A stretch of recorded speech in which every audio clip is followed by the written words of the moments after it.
ওটা ছবি তুলে আমাকে পাঠা। কি গো এটা?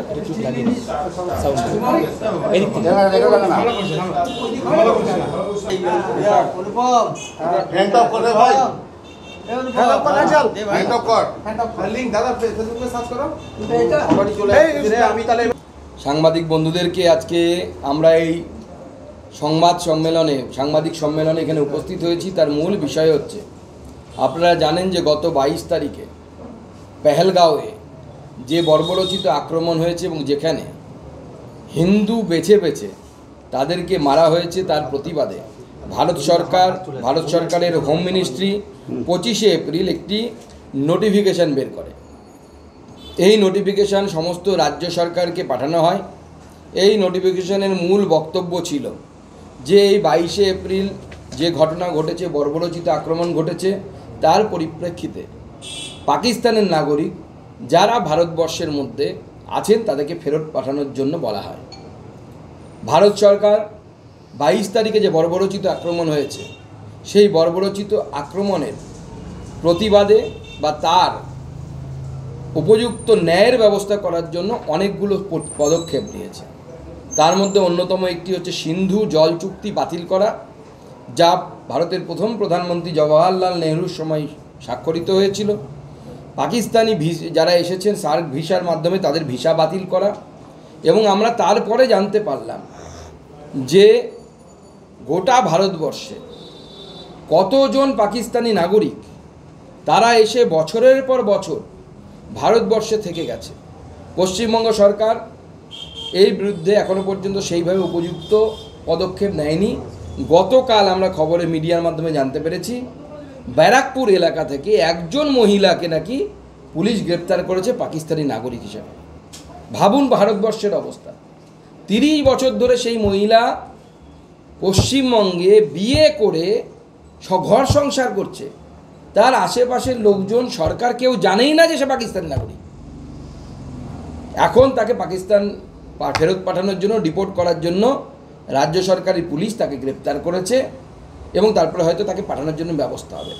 কিন্তু পশ্চিমবঙ্গ সরকারের এই যে এত স্লো, এতদিনে একজন, আমরা জানি না কত পাকিস্তানি আছে, যেখানে জম্মু কাশ্মীরের মতো এত বৃহৎ মুসলিম সংখ্যাগরিষ্ঠ রাজ্য, তাতে পর্যন্ত কিন্তু সেখানকার রাজ্য সরকার পাকিস্তানি নাগরিক কারা আছেন তাদের চিহ্নিতকরণ এবং তাদেরকে ফেরত পাঠানো। আপনারা দেখেছেন বেশ কয়েকটি উদাহরণ আমাদের সামনে এসেছে। পাকিস্তানি নাগরিক, তার বিয়ে হয়েছে পাকিস্তানে, সেই মহিলা জম্মু কাশ্মীরের মহিলা, সে তার ছেলে মেয়ে 5 ছেলে মেয়ে নিয়ে ভারতবর্ষে থেকে গেছে, অথচ তার স্বামী পাকিস্তানি। হিসেব মতো তার নাগরিকত্ব চেঞ্জ হয়ে পাকিস্তানি নাগরিকত্ব হয়েছে নিয়ম অনুসারে, এবং তার পাকিস্তানে যাওয়ার কথা, কিন্তু সে এত বছর ধরে চুপচাপ জম্মু কাশ্মীরে বসে জনসংখ্যা জিহাদ চালিয়ে যাচ্ছে। জনসংখ্যা বাড়িয়ে যাচ্ছে, 5টা 6টা করে ছেলে মেয়ে নিয়েছে, তারা আবার বিয়ে থা করেছে, তাদের ছেলে মেয়ে হয়েছে, এবং তারা এই ভারত সরকারের সমস্ত সুযোগ সুবিধে, ভোটার কার্ড, আধার কার্ড, বিনা পয়সায় চাল, সমস্ত সুযোগ সুবিধে ভারত সরকারের আমার ট্যাক্সের টাকা, তাদের টাকা এই পাকিস্তানিরা বছরের পর বছর প্রতিপালিত হচ্ছে। আমরা এই প্রতিবাদে, অর্থাৎ সমস্ত পাকিস্তানিদেরকে ভারতবর্ষ থেকে তাড়াতে হবে। খোঁজো এবং ধরো এবং তারপরে ফেরত পাঠাও, এই 3টে আমাদের দাবি। অর্থাৎ খুঁজে বের করো কোথায় পাকিস্তানি আছে, পাকিস্তানি নাগরিক আছে, তাদেরকে ধরা হোক এবং তাদেরকে ফেরত পাঠানো হোক। এই দাবি নিয়ে আমরা আগামীকাল প্রত্যেক প্রশাসনিক জেলা কেন্দ্রে পশ্চিমবঙ্গের আমরা বিক্ষোভ সমাবেশ বা অবস্থান বিক্ষোভ এই ধরনের কার্যক্রম করতে চলেছি।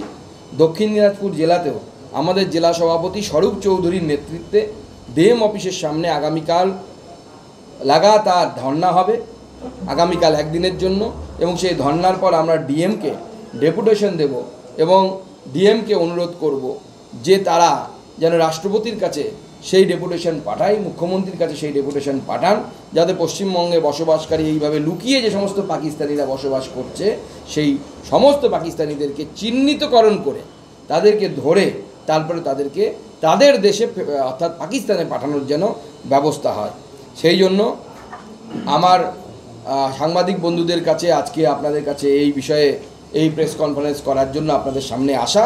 এবার এর উপরে এখনো পর্যন্ত আপনাদের কাছে কি পরিসংখ্যান রয়েছে এই রাজ্যে বা ভারতবর্ষে কত পাকিস্তানি এরকম থাকতে পারে? দেখুন, রাজ্য সরকার এখনো পর্যন্ত খোলাসা করে কিচ্ছু বলেনি, কারণ সব ভিসার ডকুমেন্টেশন কেন্দ্র সরকারের কাছে থাকে না, কিছু রাজ্যের কাছেও থাকে। সেটা রাজ্য সরকার এখনো পর্যন্ত কতজন পাকিস্তানি আছে, কতজনকে ডিপোর্ট করা হয়েছে, কতজনকে অ্যারেস্ট করা হয়েছে, কিচ্ছু কোনো প্রেস কনফারেন্স করে বা প্রেস বিবৃতি দিয়ে রাজ্য প্রশাসনের তরফ থেকে জানানো হয়নি। মিডিয়ার মাধ্যমে আমরা জানতে পেরেছি গতকাল ব্যারাকপুর অঞ্চল থেকে একজন মহিলাকে নাকি পুলিশ গ্রেপ্তার করেছে, যিনি পাকিস্তানি নাগরিক। চন্দননগর থেকে গ্রেপ্তার করেছে। আমি ব্যারাকপুর বলছিলাম, ওর কমিশনারেট, হুগলি কমিশনারেট আন্ডারে তাকে গ্রেপ্তার করা হয়েছে এবং তাকে আগামী দিনে হয়তো ফেরত পাঠানো হবে। পাসপোর্ট সংস্থাগুলির সঙ্গে কি তাহলে রাজ্যের যে ইন্টেলিজেন্স আছে তার কি কোনো কোঅর্ডিনেশন নেই? দেখুন, এই রাজ্য সরকার তো নিজেকে আলাদা রাষ্ট্র মনে করার চেষ্টা করে মাঝে মাঝে। তো মাঝে মাঝে তাদেরকে মনে করাতে হয় যে এটা আলাদা রাষ্ট্র নয়, ভারতবর্ষেরই অংশ। মাননীয় মুখ্যমন্ত্রীকে সেটা মনে করাতে হয় মাঝে মাঝে, প্রয়োজনে মনে করাতে হবে আরও একবার। রাজ্যেতে এরকম তো আছে যারা পাসপোর্ট ছাড়াও, যেমন ধরুন নেপাল দিয়ে বা বাংলাদেশ বর্ডার দিয়েও অনেক অনুপ্রবেশকারী ঢোকে, সেক্ষেত্রেও কি কোনো ডিমান্ড করবেন যারা অনুপ্রবেশকারী হিসেবে ঢুকেছে তাদেরকে? একদম, এর মধ্যে সবাই আছে। যারা পেপার ছাড়া ঢুকেছে তাদেরকে তো সবার আগে, পেপার নিয়ে যারা ঢুকেছে অর্থাৎ ভিসা নিয়ে যারা ঢুকেছে তাদের তো কমসে কম আপনার কাছে ডকুমেন্টেশন আছে। আর যারা বিনা পাসপোর্ট বিনা ভিসায় নেপাল হয়ে, যেহেতু পোরাস বর্ডার আমাদের, সেখানে কড়াকড়ি কম, নাম ভারিয়ে আলাদা করে ডকুমেন্টস তৈরি করে, পশ্চিমবঙ্গে তো আপনি জানেন টাকা ফেললেই আধার কার্ড হয়ে যায়, নতুন কিছু নয়। তো স্বাভাবিকভাবে সেই সমস্ত পাকিস্তানি নাগরিকদেরকে ইমিডিয়েটলি আমরা চাই শনাক্তকরণ হোক। রাজ্য সরকারের গোয়েন্দা বিভাগ অর্থাৎ ডিআইবি, ডিস্ট্রিক্ট লেভেলে যারা কাজ করে, তারা কেন্দ্র সরকারের গোয়েন্দা বিভাগের সাথে কোঅর্ডিনেশন করে সামঞ্জস্য রেখে কাজ করুক এবং যারা এই ধরনের পাকিস্তানি নাগরিক আছে তাদেরকে গ্রেপ্তার করে তাদেরকে তাদের উপযুক্ত জায়গায় পাঠানো। পাশাপাশি বাংলাদেশিদের ক্ষেত্রে দেখা গিয়েছে এমন অনেকে রয়েছেন পাসপোর্ট ভিসা করে এপারে এসে তারা আর ফিরে যায়নি, সেক্ষেত্রে এখানে পাকিস্তান নাগরিকদেরকে নিয়ে আমরা আপাতত আলোচনা করছি, বাংলাদেশের বিষয় নিয়ে আলোচনার বিষয় নেই। আমি এই বিষয়ে কিছু বাংলাতে কি আরও এরকম পাকিস্তানি লুকিয়ে আছে? সম্ভাবনা আছে, আমাদের কাছে যা খবর আছে। এবং এই যে যারা স্লিপার সেল হিসেবে কাজ করে, এখন যেহেতু বাংলাদেশে একটা ভোলাটাইল কন্ডিশন তৈরি হয়েছে, তো এই স্লিপার সেলের মাধ্যমে অনেকে পাকিস্তান হয়ে বাংলাদেশ হয়েও ঢুকতে পারে বাঙালি সেজে। রাজস্থান থেকে গ্রেপ্তার পাক রেঞ্জার, এবার কি ছাড়া হবে বিএসএফের পুনঃসব? দেখুন, আমাদের সরকার সর্বতভাবে চেষ্টা করছে।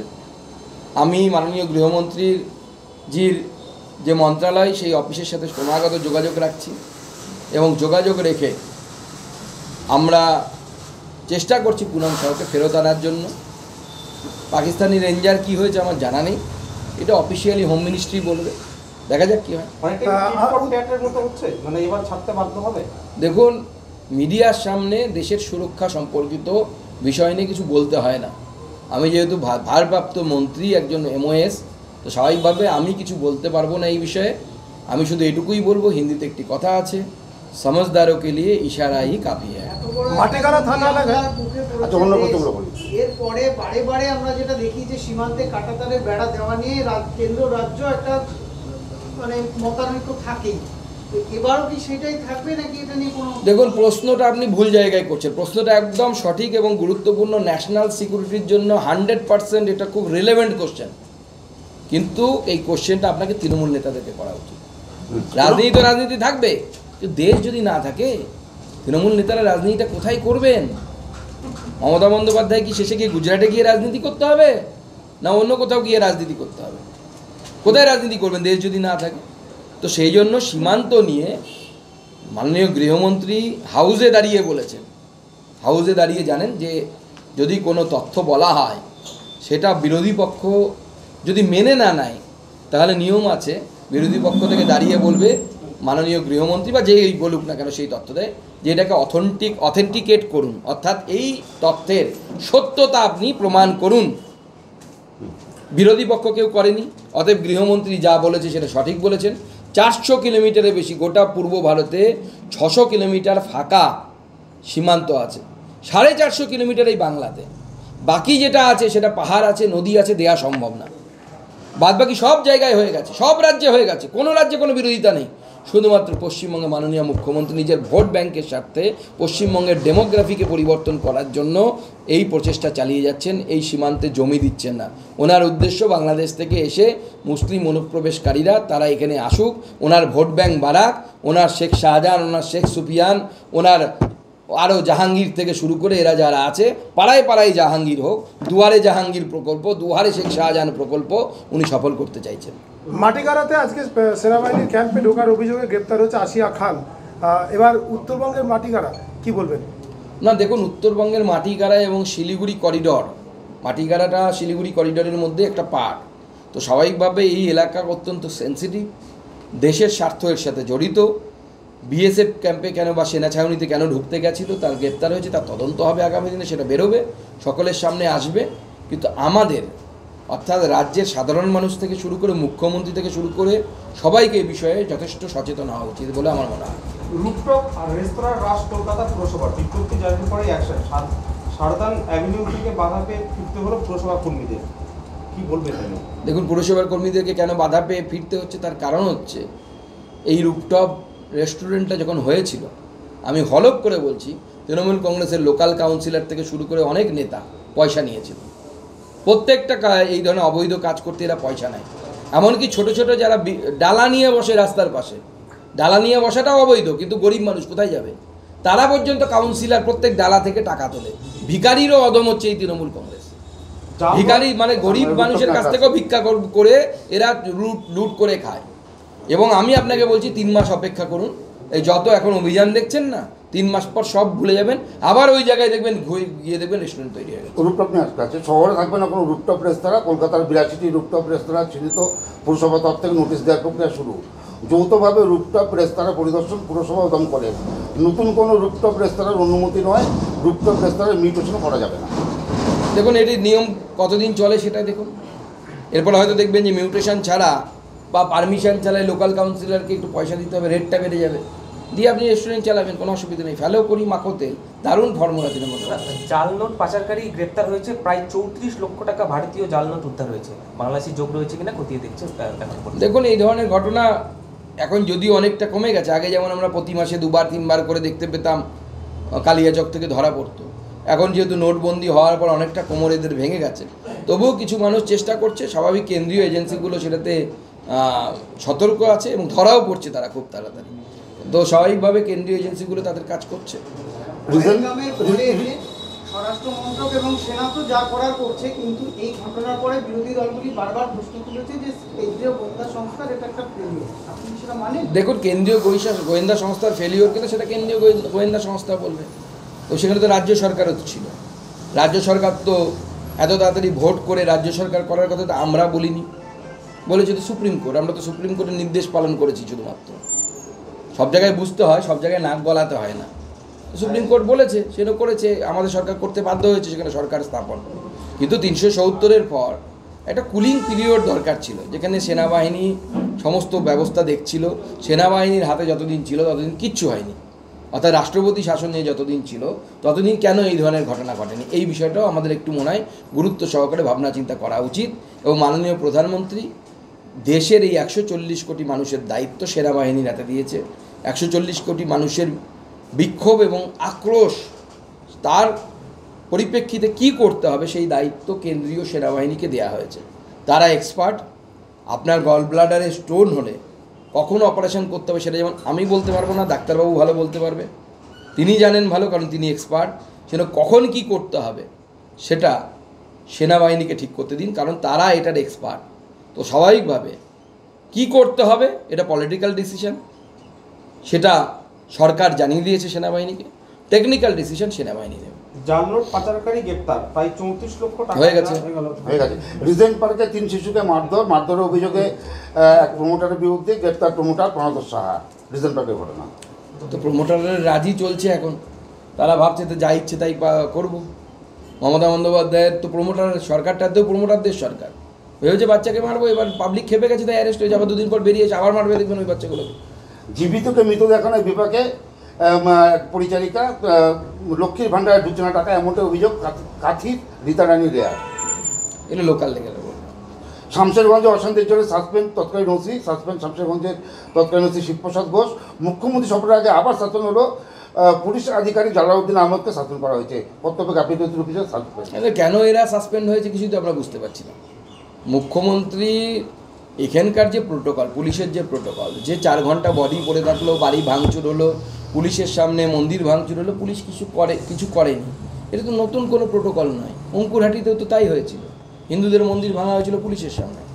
এর আগে 2017 সালে সম্ভবত, বা তারও আগে হবে হয়তো, ধনেখালিতে দাঙ্গা হয়েছিল, তখনও তাই হয়েছিল, পুলিশের সামনে বাড়িঘর ভাঙা হয়েছিল আদিবাসীদের, সাধারণ মানুষের, হিন্দুদের। 6 মায়ানমার নাগরিক গ্রেপ্তার, জাল আধার কার্ড বানিয়ে ভারতে নেপাল হয়ে যাওয়ার চেষ্টা। নেপালে প্রবেশের আগেই গ্রেপ্তার, প্যানিরাঙ্গি সীমান্তে এসএসবির হাতে আটক, পরে খড়িবাড়ি পুলিশের হাতে তুলে দেওয়া হয়। দিল্লিতে এসে আধার কার্ড তৈরি করেছিল, স্বীকার দিত 6 মায়ানমার নাগরিকের। দেখুন, ভারতবর্ষে এই যে দেখতে পাচ্ছেন না যে একের পর এক এই ধরনের ঘটনা ঘটছে, তার মূল কারণ হচ্ছে বাংলাদেশের মতো দেশের সিটিজেন রেজিস্টার আছে, অর্থাৎ সেই দেশের নাগরিক কারা বাংলাদেশ জানে, আমেরিকার মতো বড় দেশ, উন্নত দেশ, তারাও জানে তাদের নাগরিক কারা, তাদের সিটিজেন রেজিস্টার আছে। কিন্তু ভারতবর্ষ স্বাধীন হওয়ার পর যেটা প্রথম প্রধানমন্ত্রীর কাজ ছিল যে ভারতবর্ষের কারা নাগরিক তার একটা খাতা তৈরি করা, যেটাকে পোশাকি ভাষায় সিটিজেন রেজিস্টার বলা হয়। সেটা 75 বছরেও হয়নি। তার ফলে এই ধরনের ঘটনা বারবার ঘটছে এবং যতদিন না হবে আরও হবে। তখন নাগরিক পঞ্জিটাও তো কেন্দ্রীয় আইনে এ রাজ্যে হয়ে যাওয়ার কথা ছিল, সেই জায়গাটা কোথায়? না, নাগরিক পঞ্জি এই ক্ষেত্রে যেটা মাথায় রাখতে হবে আপনাদেরকে, যেটা ফেডারেল স্ট্রাকচারের ক্ষেত্রে যখন সেন্সাস হয় আপনার বা নাগরিক খোঁজা মানে করা হয়, তখন তো সেটা করতে হয় কারা করে? রাজ্য সরকারি কর্মচারীরা করে। তো রাজ্য সরকারের মেশিনারির উপর কেন্দ্রকে ভর করতে হয়। আমাদের রাজ্য সরকারে যারা বসে আছে, যারা বিরোধী দল, তারা যদি রাষ্ট্রের কথা না ভাবে, দেশের কথা না ভাবে, একা মোদি বসে সব ওখানে কী করবে? এটা তো টিম গেম, এটা টিম ভারত, যার কোনো ভোটের পর রাজনৈতিক পরিচয় থাকা উচিত না। মুখ্যমন্ত্রী মমতা বন্দ্যোপাধ্যায় সবার মুখ্যমন্ত্রী হওয়ার কথা, এবং ভারতবর্ষের প্রত্যেকটা জায়গায় এই নিয়মকানুন মানা হয়। আপনারা দেখেছেন গত কয়েকদিন আগে প্রধানমন্ত্রীর বক্তব্য ভাইরাল হয়েছে। প্রধানমন্ত্রী কেরলে ভাষণ দিচ্ছেন একটি জায়গায়, মঞ্চে কেরলের মুখ্যমন্ত্রী বসে আছেন, পিনারাই বিজয়ন, হার্ডকোর কমিউনিস্ট, আমাদের 180 ডিগ্রি দূরে অবস্থান করেন, কিন্তু ফেডারেল স্ট্রাকচারের জন্য সেখানে তিনি আছেন। শশী থারুর কংগ্রেসের নেতা, কংগ্রেস সিপিএম বিরোধিতা করে কেরলে, আবার ন্যাশনাল লেভেলে ইন্ডি জোটে তারা একসাথে আছে এক মঞ্চে।